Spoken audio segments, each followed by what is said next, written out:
Je m'appelle Amélie, et je n'aurais jamais imaginé que le mariage de ma sœur à Hawaï marquerait le début d'un cauchemar dans ma propre maison. C'était censé être une semaine de pure joie, de soleil et de célébration en famille.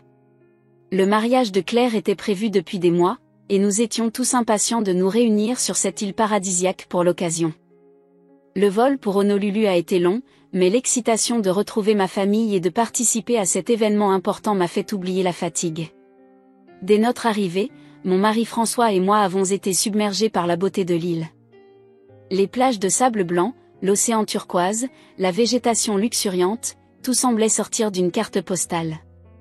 Les jours précédant le mariage ont été remplis de préparatifs de dernière minute et de moments de complicité en famille.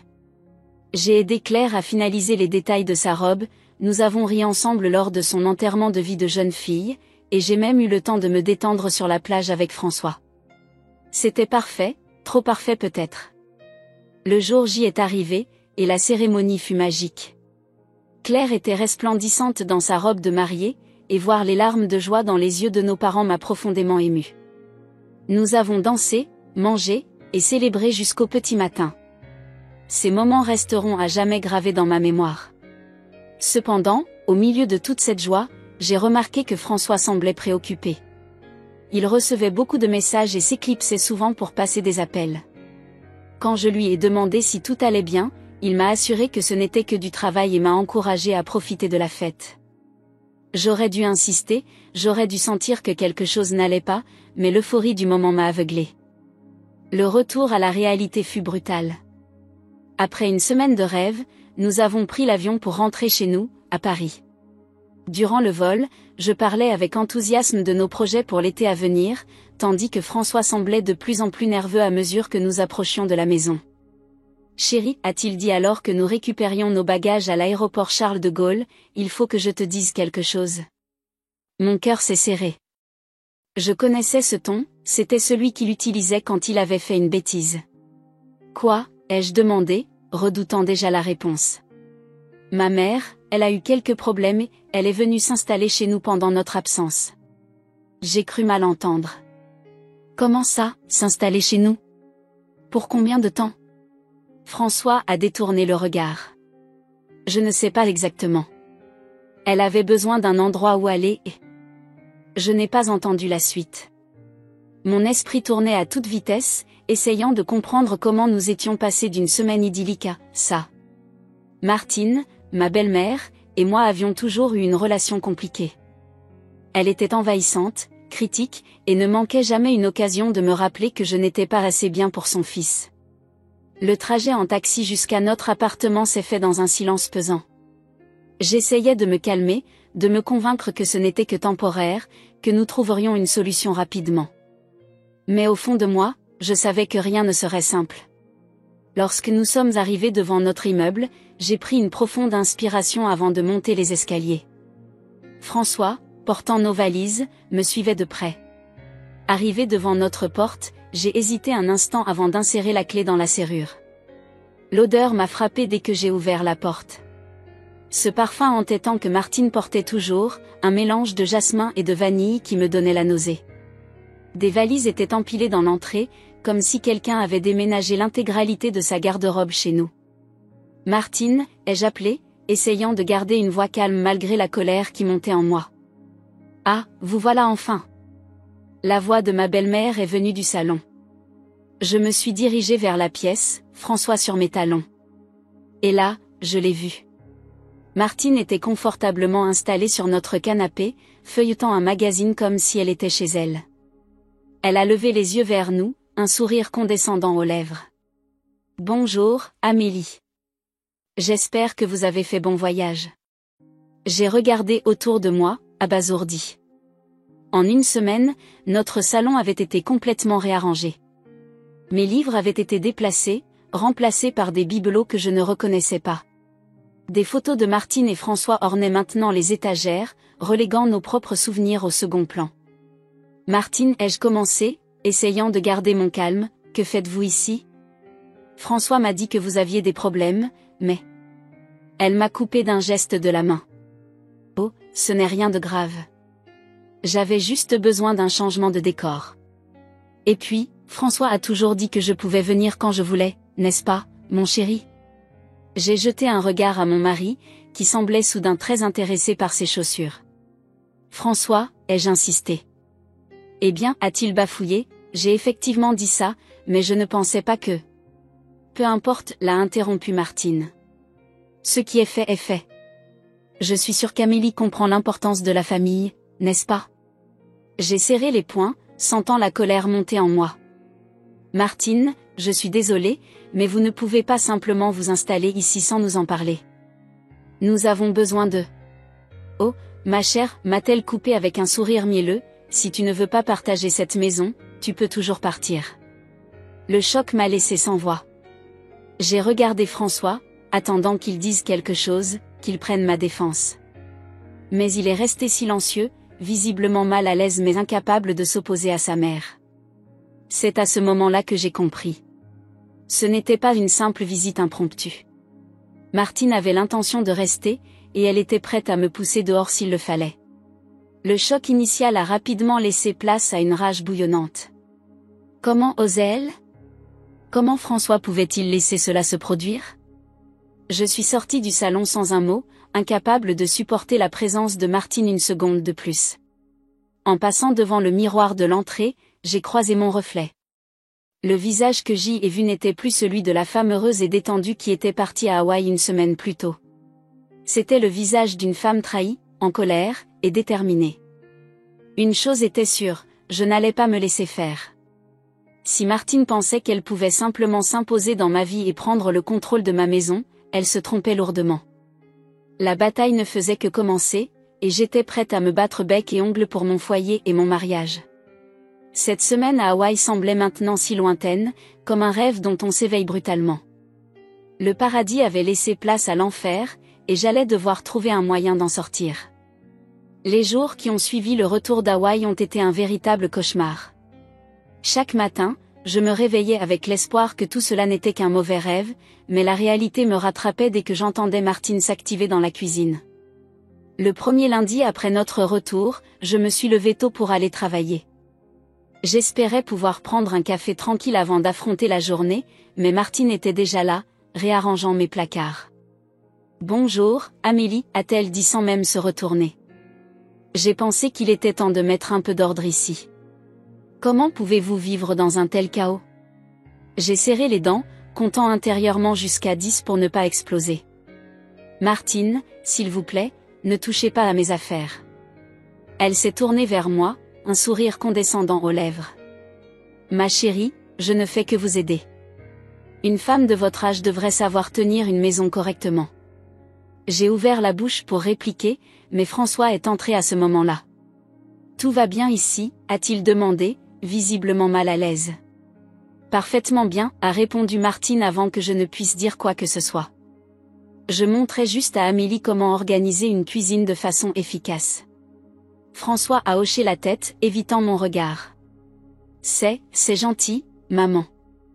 J'ai attrapé mon sac et suis sortie sans un mot, furieuse contre Martine, mais encore plus contre François qui ne disait rien. Les jours suivants ont suivi le même schéma. Martine critiquait constamment mes habitudes, ma façon de cuisiner, de nettoyer, même ma façon de m'habiller. Chaque fois que j'essayais de me défendre, elle tournait la situation à son avantage, me faisant passer pour l'ingrate qui ne savait pas apprécier ses conseils. Un soir, alors que je rentrais du travail, j'ai trouvé Martine en train de fouiller dans notre chambre. « Que faites-vous » ai-je demandé, choquée. « Oh, je cherchais juste un peu de place pour ranger mes affaires » a-t-elle répondu nonchalamment. « Vous avez tellement de vêtements que vous ne portez jamais, Amélie. J'ai pensé faire un tri et donner ce dont vous n'avez pas besoin à des œuvres caritatives. » C'en était trop. « Sortez de ma chambre immédiatement » ai-je crié. « Vous n'avez aucun droit de toucher à mes affaires. » Martine a pris un air offensé. « Je ne faisais que vous aider. » Vraiment, Amélie, votre ingratitude est blessante. François est arrivé, alerté par mes cris. « Que se passe-t-il ici ? » Ta mère fouillait dans nos affaires, ai-je expliqué, tremblante de colère. François a regardé sa mère, puis moi, visiblement mal à l'aise. Je suis sûre qu'elle ne pensait pas à mal. J'ai fixé mon mari, incrédule. Tu prends sa défense? Elle envahit notre intimité et tu trouves ça normal? Amélie, calme-toi, a-t-il dit doucement. Maman essayait juste d'aider.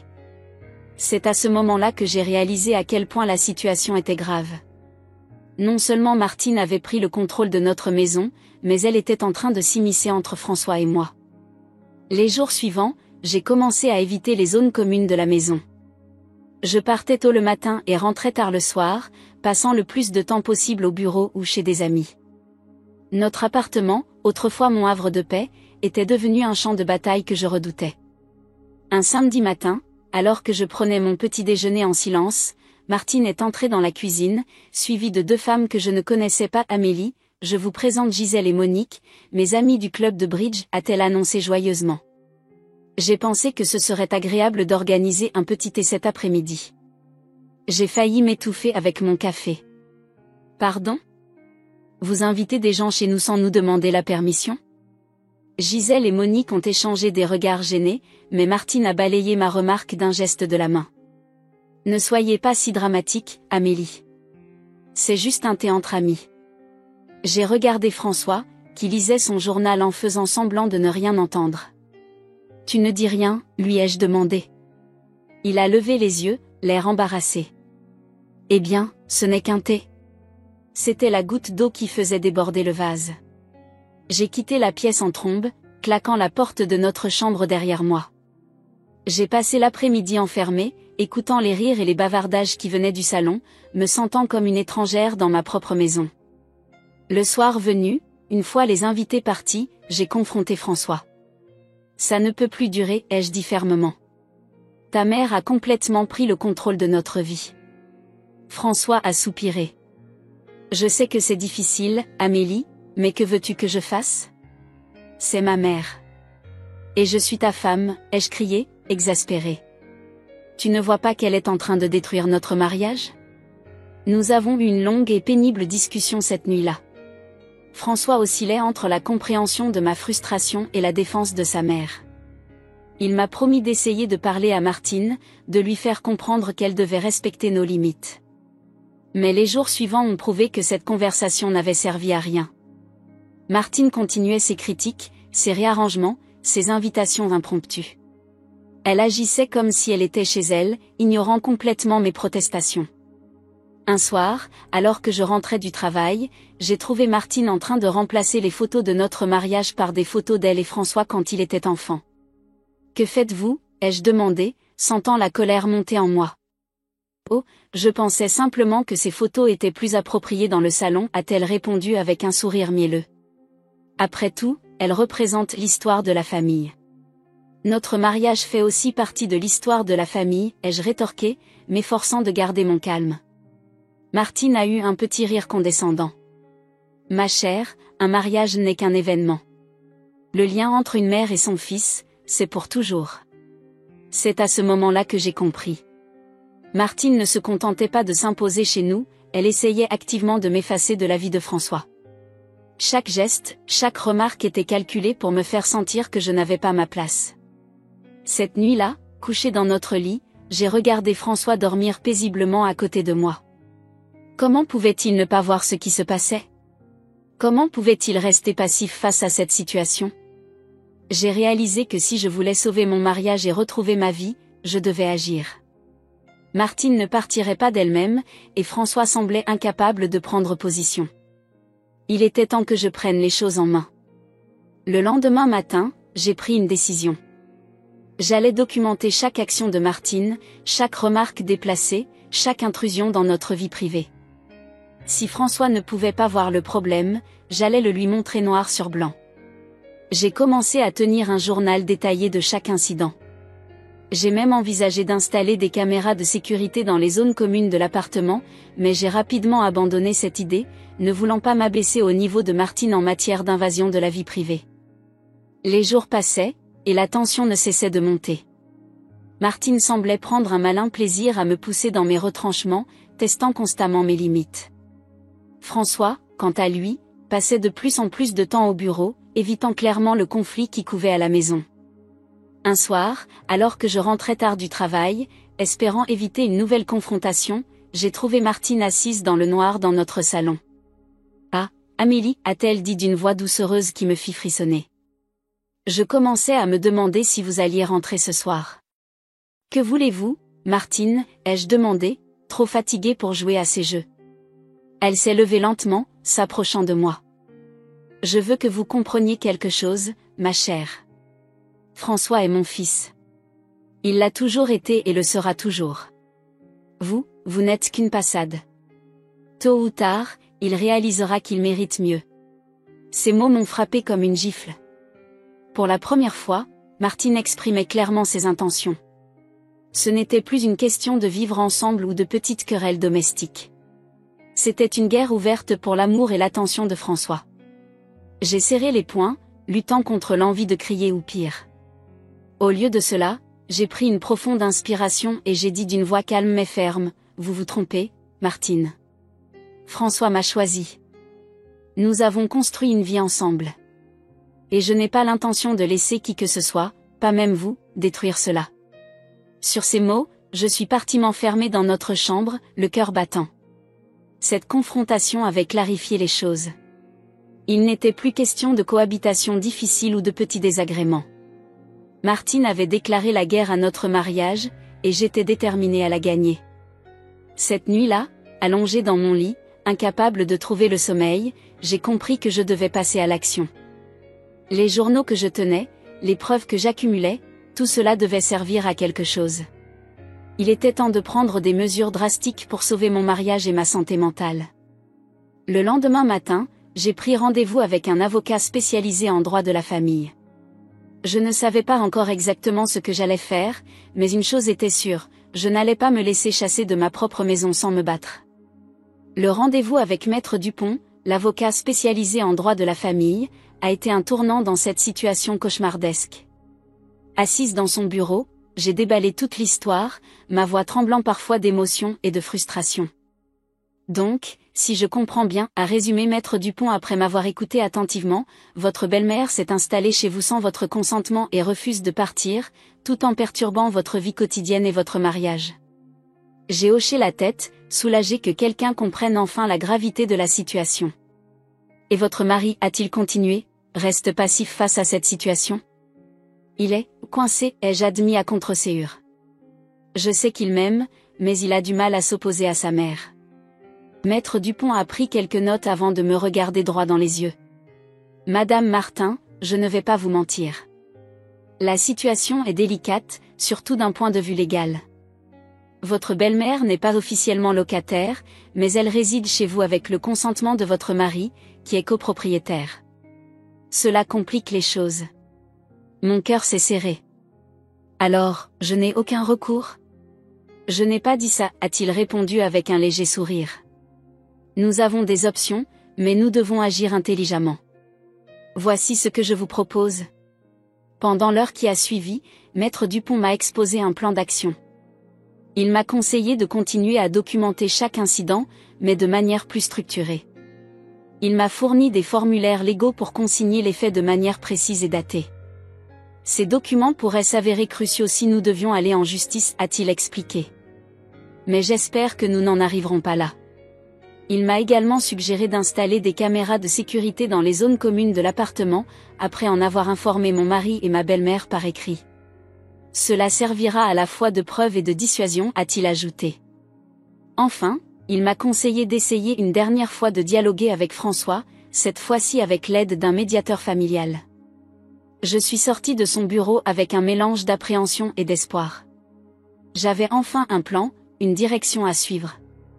Les jours suivants, j'ai mis en place le système de documentation suggéré par Maître Dupont. Chaque remarque déplacée de Martine, chaque intrusion dans notre vie privée était soigneusement consignée. J'ai également informé François et Martine de mon intention d'installer des caméras de sécurité, ce qui a provoqué une vive réaction de ma belle-mère. « C'est ridicule », s'est-elle exclamée. « Vous n'avez pas confiance en moi ? Je suis de la famille, pas une intruse. » « C'est pour la sécurité de tous, ai-je répondu calmement, m'efforçant de garder mon sang-froid. Et puis, si vous n'avez rien à cacher, vous ne devriez pas vous y opposer, n'est-ce pas ? François, comme à son habitude, est resté en retrait, visiblement mal à l'aise. Mais pour une fois, il n'a pas pris la défense de sa mère, ce que j'ai considéré comme une petite victoire. Parallèlement à ces actions, j'ai commencé à faire des recherches sur le passé de Martine. Quelque chose dans son comportement me laissait penser qu'elle cachait quelque chose. Pourquoi s'était-elle installée chez nous si soudainement? Que s'était-il passé dans sa vie pour qu'elle ait besoin d'un refuge? J'ai passé des heures sur Internet, fouillant dans les archives en ligne, contactant d'anciens voisins et collègues de Martine. Au début, je ne trouvais rien de concluant. Martine semblait avoir mené une vie ordinaire, travaillant comme comptable pendant des années avant de prendre sa retraite.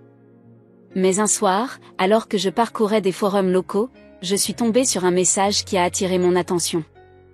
Une certaine Élise racontait comment sa mère âgée avait été escroquée par une charmante dame qui s'était présentée comme une conseillère financière à la retraite. La description de cette dame correspondait étrangement à Martine. Intriguée, j'ai contacté Élise. Après quelques échanges, elle m'a envoyé une photo de la femme en question. Mon cœur a fait un bond dans ma poitrine, c'était bien Martine, quelques années plus jeune, mais incontestablement elle. Cette découverte a été le point de départ d'une enquête plus approfondie. J'ai contacté d'autres personnes mentionnées dans le forum, et petit à petit, un tableau inquiétant s'est dessiné. Martine, sous divers pseudonymes, avait apparemment escroqué plusieurs personnes âgées, leur faisant croire à des investissements lucratifs qui n'existaient pas. Le choc de cette révélation m'a laissé sans voix. Comment était-ce possible? Comment la mère de François, cette femme qui se targuait d'être irréprochable, pouvait-elle être impliquée dans de telles activités? J'ai hésité longtemps avant d'en parler à François. Je savais que cette information allait le bouleverser, peut-être même briser la confiance qu'il avait en sa mère. Mais je ne pouvais pas garder cela pour moi. Un soir, alors que Martine était sortie avec ses amis, j'ai décidé de tout révéler à François. « Chérie, il faut que je te parle de quelque chose d'important », ai-je commencé, le cœur battant. François a levé les yeux de son ordinateur, l'air inquiet. « Qu'est-ce qui se passe, Amélie ?» J'ai pris une profonde inspiration. « C'est à propos de ta mère. J'ai découvert quelque chose de grave. » Pendant l'heure qui a suivi, j'ai exposé à François tout ce que j'avais découvert. Les témoignages, les preuves, les photos. Au fur et à mesure que je parlais, je voyais son visage se décomposer. « Ce n'est pas possible », a-t-il murmuré, incrédule. « Ma mère ne ferait jamais ça. »« Je sais que c'est dur à croire, François, » ai-je dit doucement, posant ma main sur la sienne. « Mais les preuves sont là. Ta mère a escroqué des personnes âgées. C'est probablement pour ça qu'elle s'est installée chez nous si soudainement. Elle fuyait quelque chose. » François est resté silencieux un long moment, fixant les documents que j'avais étalés sur la table. Je pouvais presque voir les rouages tourner dans sa tête, toutes les pièces du puzzle s'assemblant enfin. « J'ai besoin d'air », a-t-il finalement dit, se levant brusquement. Il est sorti de l'appartement, me laissant seul avec mes pensées et mes inquiétudes. Avais-je bien fait de lui révéler tout ça? N'aurais-je pas dû attendre d'avoir des preuves plus solides? François est rentré tard dans la nuit. Ses yeux étaient rouges, comme s'il avait pleuré. Sans un mot, il s'est assis à côté de moi sur le canapé. « J'ai appelé ma tante », a-t-il dit après un long silence. Elle m'a confirmé que maman avait des problèmes d'argent. Elle ne savait pas exactement ce qui se passait, mais elle savait que c'était grave. J'ai pris sa main dans la mienne, ne sachant pas quoi dire. « Je suis désolée, Amélie », a-t-il continué, sa voix se brisant légèrement. « J'aurais dû t'écouter plus tôt. J'aurais dû voir que quelque chose n'allait pas. » Cette nuit-là, François et moi avons longuement parlé. Pour la première fois depuis des semaines, nous étions vraiment sur la même longueur d'onde. Nous avons discuté de ce que nous allions faire, de comment confronter Martine, de ce que cela signifiait pour notre famille. Le lendemain matin, alors que nous prenions notre petit déjeuner en silence, Martine est entrée dans la cuisine, joyeuse comme à son habitude. « Bonjour mes chéris », a-t-elle chantonné. « Qu'avez-vous prévu pour aujourd'hui ?» François a levé les yeux vers sa mère, et j'ai vu une détermination que je n'avais jamais vue auparavant dans son regard. « Maman, » a-t-il dit d'une voix ferme, « il faut qu'on parle. » Martine s'est figée, son sourire vacillant légèrement. « Bien sûr, mon chéri. » De quoi veux-tu parler? De la vraie raison pour laquelle tu es venu vivre chez nous, a répondu François. De ce qui s'est réellement passé avant que tu n'arrives ici. Le visage de Martine est devenu blanc comme un linge. Son regard est passé de François à moi, puis de nouveau à François. Je ne sais pas de quoi tu parles, a-t-elle bégayé, mais son assurance habituelle avait disparu. Ne mens pas, maman, a dit François, sa voix tremblant légèrement. Nous savons tout. Les escroqueries, les personnes âgées que tu as arnaquées. Pourquoi? Comment as-tu pu faire ça? Martine s'est effondrée sur une chaise, toute trace de sa façade assurée disparue. Pour la première fois depuis que je la connaissais, elle semblait vulnérable, presque fragile. Je ne voulais pas, a-t-elle murmuré. Au début, c'était juste pour joindre les deux bouts. Puis les dettes se sont accumulées, et je ne savais plus comment m'en sortir. Les larmes coulaient sur ses joues tandis qu'elle nous racontait comment elle s'était laissée entraîner dans cette spirale d'escroquerie, comment la peur d'être découverte l'avait poussée à venir se réfugier chez nous. François l'écoutait, le visage grave. Je pouvais voir la douleur dans ses yeux, la déception, mais aussi une lueur de compassion. Maman, a-t-il dit doucement quand elle eut fini de parler, tu ne peux pas continuer comme ça. Tu dois assumer les conséquences de tes actes. Martine a hoché la tête, vaincue. Je sais, a-t-elle murmuré. Je suis tellement désolée. Pour tout. Ce matin-là a marqué un tournant dans notre vie. Martine a accepté de se rendre à la police et de tout avouer. François, malgré sa douleur, a promis de la soutenir dans cette épreuve. Quant à moi, je me suis retrouvée dans une position que je n'aurais jamais imaginée, celle de soutien pour mon mari, d'une certaine manière, pour ma belle-mère. La route allait être longue et difficile, mais pour la première fois depuis des semaines, j'avais l'impression que nous avancions dans la bonne direction. Cette révélation, aussi douloureuse soit-elle, avait eu un effet inattendu, elle avait rapproché François et moi, nous rappelant l'importance de la communication et de la confiance dans notre couple. Et quelque part, malgré tout ce qui s'était passé, j'étais reconnaissante pour cela. Les jours qui ont suivi la révélation des activités de Martine ont été un tourbillon d'émotions et d'actions. François et moi avions décidé d'affronter la situation de front, armés des preuves que j'avais recueillies et du soutien de Maître Dupont. Un matin, alors que Martine prenait son petit déjeuner dans la cuisine, François et moi sommes entrés, l'air déterminé. J'avais un dossier épais sous le bras, contenant toutes les preuves que j'avais rassemblées. Maman, a commencé François d'une voix ferme, nous devons parler. Sérieusement. Martine a levé les yeux de son café, son visage passant de la surprise à l'inquiétude en voyant nos expressions graves. Que se passe-t-il, a-t-elle demandé, tentant de garder un ton léger. J'ai posé le dossier sur la table et l'ai ouvert. Martine, nous savons tout, ai-je dit calmement. Les escroqueries, les personnes âgées que vous avez arnaquées, les raisons de votre arrivée soudaine chez nous. Le visage de Martine est devenu blanc comme un linge. Elle a regardé François, cherchant peut-être un signe de soutien ou de déni, mais n'a trouvé que de la déception et de la détermination dans ses yeux. Je ne sais pas de quoi vous parlez, a-t-elle balbutié, mais sa voix tremblait. François a secoué la tête. S'il te plaît, maman. Ne mens pas. Pas maintenant. Nous avons les preuves. J'ai commencé à sortir des documents du dossier, des témoignages, des relevés bancaires, des photos. Chaque pièce était une preuve accablante des activités frauduleuses de Martine. Au fur et à mesure que j'étalais les preuves, je pouvais voir Martine s'effondrer sur sa chaise. Son masque de confiance et de supériorité s'est fissuré, révélant une femme effrayée et désespérée. Je ne voulais pas que ça aille si loin, a-t-elle finalement murmuré, les larmes aux yeux. Au début, c'était juste pour joindre les deux bouts. Puis les dettes se sont accumulées, et je ne savais plus comment m'en sortir. François a pris une chaise et s'est assis en face de sa mère. J'ai fait de même, gardant une distance respectueuse mais ferme. Maman, a dit François d'une voix douce mais ferme, nous comprenons que tu aies pu te retrouver dans une situation difficile. Mais ce que tu as fait est grave. Tu as blessé des gens, tu as trahi leur confiance. Martine a éclaté en sanglots. Je suis tellement désolée, a-t-elle répété entre deux hoquets. Je ne savais pas quoi faire. J'avais honte, j'avais peur. J'ai pris une profonde inspiration avant de parler. Martine, nous ne sommes pas ici pour vous juger. Mais nous ne pouvons pas continuer comme ça. Vous devez assumer les conséquences de vos actes.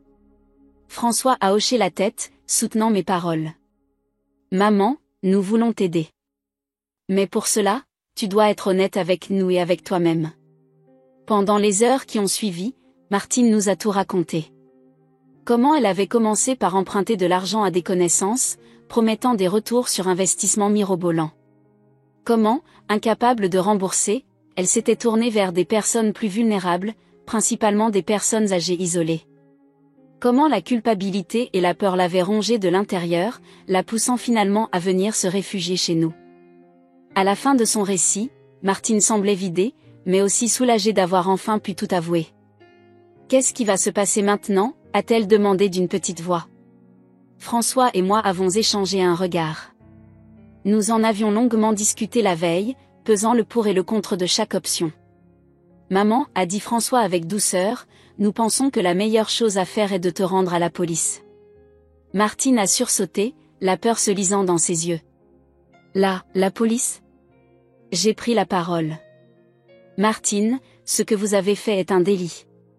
Si vous vous rendez volontairement et coopérez, cela jouera en votre faveur. De plus, c'est le seul moyen de commencer à réparer les torts que vous avez causés. Mais, je vais aller en prison, a-t-elle demandé, la voix tremblante. C'est une possibilité, a admis François. Mais nous serons là pour te soutenir. Et c'est la seule façon de sortir de ce cercle vicieux, maman. Tu ne peux pas continuer à fuir. Après de longues discussions et beaucoup de larmes, Martine a finalement accepté de se rendre. Nous avons contacté Maître Dupont, qui a organisé un rendez-vous avec le procureur le lendemain. La nuit a été longue et tendue. Martine est restée enfermée dans sa chambre, tandis que François et moi discutions à voix basse dans le salon, nous préparant pour ce qui allait suivre. Le matin suivant, nous nous sommes rendus au palais de justice. Maître Dupont nous attendait à l'entrée, son visage grave mais rassurant. « Vous avez pris la bonne décision, nous a-t-il dit. La coopération de Madame Martin sera un élément crucial pour la suite. » Pendant que Maître Dupont s'entretenait avec le procureur, nous avons attendu dans un couloir froid et impersonnel. Martine, assise entre François et moi, semblait avoir vieilli de 10 ans en une nuit. Finalement, on nous a fait entrer dans un bureau. Le procureur, une femme d'une 50aine d'années au regard perçant, nous a écoutés attentivement tandis que Martine faisait ses aveux, soutenue par les preuves que nous avions apportées. À la fin de l'entretien, le procureur a pris la parole. « Madame Martin, je ne vous cacherai pas que les charges contre vous sont graves. Cependant, votre coopération et votre reddition volontaire seront prises en compte. Pour l'instant, vous allez être placé en détention provisoire pendant que nous enquêtons plus en profondeur sur cette affaire. » Martine a hoché la tête, résignée. Alors qu'on l'emmenait, elle s'est tournée vers nous. « Je suis désolée, a-t-elle murmuré. Pour tout. » François l'a serrée dans ses bras une dernière fois avant qu'elle ne disparaisse derrière une porte, escortée par 2 agents. Le retour à la maison a été silencieux. François était perdu dans ses pensées, et je respectais son besoin de silence. Ce n'est que lorsque nous avons franchi la porte de notre appartement qu'il a finalement parlé. « Je n'arrive pas à croire que tout cela soit réel, a-t-il dit, s'effondrant sur le canapé. Je me suis assise à côté de lui, prenant sa main dans la mienne. Je sais. C'est beaucoup à encaisser. François m'a regardé, ses yeux brillants de larmes contenues. Amélie, je suis tellement désolée. Pour tout ce que ma mère t'a fait subir, pour ne pas t'avoir écouté plus tôt. J'ai serré sa main. Tu n'as pas à t'excuser pour les actions de ta mère, François. Et nous avons traversé ça ensemble. Les semaines qui ont suivi ont été un tourbillon d'émotions et d'actions. Il y a eu des auditions, des rencontres avec des avocats, des discussions interminables sur ce que nous allions faire ensuite.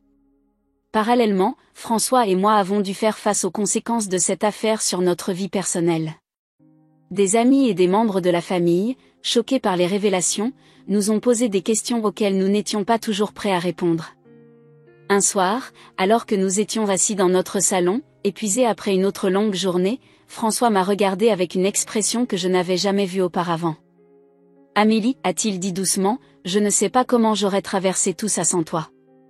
Tu as été incroyablement forte et courageuse. J'ai senti les larmes me monter aux yeux. Nous sommes une équipe, François. Dans les bons et les mauvais moments. Il m'a prise dans ses bras, et nous sommes restés ainsi pendant un long moment, trouvant du réconfort dans la présence de l'autre. Les mois qui ont suivi ont été difficiles, mais aussi révélateurs. Le procès de Martine a finalement eu lieu, et elle a été condamnée à une peine de prison, assortie d'une obligation de rembourser ses victimes. François et moi avons décidé d'utiliser cette expérience pour renforcer notre relation. Nous avons commencé une thérapie de couple, apprenant à communiquer plus ouvertement et à faire face ensemble aux défis de la vie. Petit à petit, nous avons reconstruit notre vie. Notre appartement, qui avait été le théâtre de tant de tensions, est redevenu notre havre de paix. Nous avons même commencé à parler de fonder une famille, sentant que cette épreuve nous avait rendus plus forts et plus unis que jamais. Un an après le début de toute cette histoire, alors que nous prenions notre petit déjeuner un dimanche matin, François m'a regardé avec un sourire. Tu sais, a-t-il dit, malgré tout ce qui s'est passé, je suis reconnaissant. J'ai levé un sourcil, surprise. Reconnaissant? Il a hoché la tête. Oui. Cette épreuve nous a montré à quel point nous sommes forts ensemble. Elle nous a appris l'importance de la confiance et de l'honnêteté. Et elle m'a fait réaliser à quel point j'ai de la chance de t'avoir comme partenaire dans la vie. J'ai senti mon cœur se gonfler d'amour et de gratitude. Je ressens la même chose, ai-je répondu doucement. Nous avons porté un toast avec nos tasses de café, célébrant non pas la fin d'une épreuve, mais le début d'un nouveau chapitre de notre vie, plus fort et plus uni que jamais. Les mois qui ont suivi la condamnation de Martine ont été une période de profonde introspection et de reconstruction pour François et moi. Nous avions traversé une tempête qui aurait pu facilement détruire notre mariage, mais au lieu de cela, elle nous avait rapprochés d'une manière que nous n'aurions jamais imaginée. Notre première étape dans ce processus de guérison a été de nous inscrire à une thérapie de couple. Au début, François était réticent. Nous allons bien maintenant, avait-il argumenté. Pourquoi remuer le passé? Mais j'ai insisté, sentant que nous avions besoin d'aide professionnelle pour vraiment surmonter ce que nous avions vécu. Notre première séance avec Dr Moreau a été difficile. Assis côte à côte sur un canapé confortable dans son bureau chaleureux, nous nous sommes sentis soudain mal à l'aise, ne sachant pas par où commencer. Parlez-moi de ce qui vous amène ici, a doucement encouragé Dr Moreau. François et moi nous sommes regardés, hésitants. Finalement, j'ai pris une profonde inspiration et j'ai commencé à raconter notre histoire. Au fur et à mesure que je parlais, je sentais François se tendre à côté de moi. Quand j'ai eu fini, il a pris la parole, sa voix tremblante d'émotion. Je me sens tellement coupable, a-t-il admis. J'aurais dû voir ce qui se passait. J'aurais dû protéger Amélie. Dr Moreau a hoché la tête avec compréhension. La culpabilité est une émotion naturelle dans une telle situation. Mais rappelez-vous, vous étiez aussi une victime dans cette histoire. Au fil des semaines, nos séances sont devenues un espace sûr où nous pouvions exprimer nos peurs, nos frustrations et nos espoirs. Nous avons appris à communiquer plus efficacement, à écouter vraiment l'autre sans jugement. Un jour, alors que nous discutions de l'impact de Martine sur notre relation, Dr Moreau nous a posé une question qui nous a fait réfléchir. Quelles leçons positives pouvez-vous tirer de cette expérience? François et moi sommes restés silencieux pendant un moment, réfléchissant. Finalement, j'ai pris la parole. J'ai appris l'importance de faire confiance à mon instinct, ai-je dit. Au début, je doutais de moi-même, je pensais que j'exagérais. Mais maintenant je sais que je dois écouter ma voix intérieure. François a acquiescé. Pour moi, j'ai appris l'importance de mettre des limites, même avec la famille. J'ai toujours pensé que l'amour signifiait accepter tout de l'autre, mais maintenant je comprends qu'il est sain et nécessaire d'avoir des frontières. Ces réalisations ont marqué un tournant dans notre thérapie et dans notre relation. Nous avons commencé à voir notre expérience non pas comme une tragédie, mais comme une opportunité de croissance. Parallèlement à notre thérapie, nous avons décidé de faire des changements dans notre vie quotidienne. Notre appartement, qui avait été le théâtre de tant de drames, avait besoin d'être transformé. Un samedi matin, nous nous sommes levés tôt, déterminés à donner un nouveau souffle à notre espace de vie. Armés de pinceaux et de pots de peinture, nous avons attaqué les murs de notre salon. « Quelle couleur penses-tu pour ce mur ?» ai-je demandé à François, hésitant entre un bleu ciel et un vert tendre. Il a réfléchi un moment avant de répondre avec un sourire malicieux. « Pourquoi pas les deux ? On pourrait faire un dégradé. » J'ai ri, surprise par son audace. « Toi qui étais toujours si conservateur en matière de décoration. » Il a haussé les épaules. « Nouvelle vie, nouvelles règles. » Et puis, j'ai appris qu'il faut savoir prendre des risques de temps en temps. Nous avons passé le week-end à peindre, à déplacer les meubles, à accrocher de nouveaux cadres. Chaque coup de pinceau semblait effacer un peu plus les mauvais souvenirs, les remplaçant par de l'espoir et de la joie. Le dimanche soir, épuisés mais satisfaits, nous nous sommes assis sur notre nouveau canapé, admirant notre travail. « C'est comme si on respirait mieux ici maintenant », a commenté François, passant son bras autour de mes épaules. J'ai acquiescé, me blottissant contre lui. C'est notre nouveau départ. Cette transformation de notre espace physique a eu un impact profond sur notre état d'esprit. Nous nous sentions plus légers, plus optimistes face à l'avenir. Cependant, reconstruire notre vie ne se limitait pas à notre foyer. Nous devions aussi faire face au monde extérieur, à nos amis et à notre famille qui avaient été témoins de notre épreuve. Certaines relations ont été mises à l'épreuve. Des amis qui avaient pris le parti de Martine au début de l'affaire se sont éloignés, gênés par la tournure des événements. D'autres, en revanche, nous ont surpris par leur soutien indéfectible. Ma sœur Claire, celle dont le mariage à Hawaï avait marqué le début de toute cette histoire, a été un pilier pour nous. Un soir, alors qu'elle était venue dîner, elle nous a regardés avec des yeux brillants. « Vous savez, a-t-elle dit, je suis tellement fière de vous deux.